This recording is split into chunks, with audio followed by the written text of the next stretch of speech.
এই ল্যাম্পটি দেখলেই প্রেমে পড়ে যাবেন, এত সুন্দর একটা ল্যাম্প। ভিউয়ার্স এখানে দুইটা কালার দেখতে পাচ্ছেন, আপনাদের যে কালারটা পছন্দ হয় গোল্ডেন বা ব্ল্যাক আপনারা কিন্তু নিতে পারবেন আমাদের কাছ থেকে ক্যাশ অন ডেলিভারিতে, সারা বাংলাদেশে আমরা দিয়ে থাকি।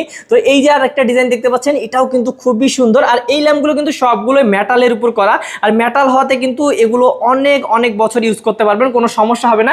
এই যে আরেকটা ডিজাইন দেখতে পাচ্ছেন এই ডিজাইনটাও কিন্তু অসাধারণ, এবং একটি আপনারা সেলফ পেয়ে যাচ্ছেন, এখানে কিন্তু আপনারা ফুল রাখতে পারবেন বা আপনাদের প্রয়োজনীয় জিনিস রাখতে পারবেন। তো এই ল্যাম্পটাও কিন্তু দুইটা কালার আছে, ব্ল্যাক এবং গোল্ডেন, আপনারা যেটা চান সেটাই কিন্তু নিতে পারবেন আমাদের কাছে। এবং যারা সিম্পল পছন্দ করেন একটু কর্নারে রেখে দিবেন বা যে কোনো জায়গায় রাখতে পারেন, এটা নিতে পারেন। এখানে ইউনিক ডিজাইন আছে, এটা নিতে পারেন। এবং আমি বলে দেই এই যে শেডগুলো দেখতে পাচ্ছেন এগুলো কিন্তু আপনারা আপনাদের মতো করে কাস্টমাইজ করে নিতে পারেন, মানে আমাদের কাছে অনেক শেড আছে, আপনার যেটা পছন্দ আপনারা যোগাযোগ করলে আমরা আপনাদেরকে দেখাবো, আপনি যেটা ইচ্ছা নিতে পারবেন। তো ভিউয়ার্স এইরকম সুন্দর সুন্দর ল্যাম্পগুলো যারা নিতে চাচ্ছেন স্ক্রিনে নাম্বার আছে, স্ক্রিন নাম্বারে যোগাযোগ করবেন আমাদের সাথে।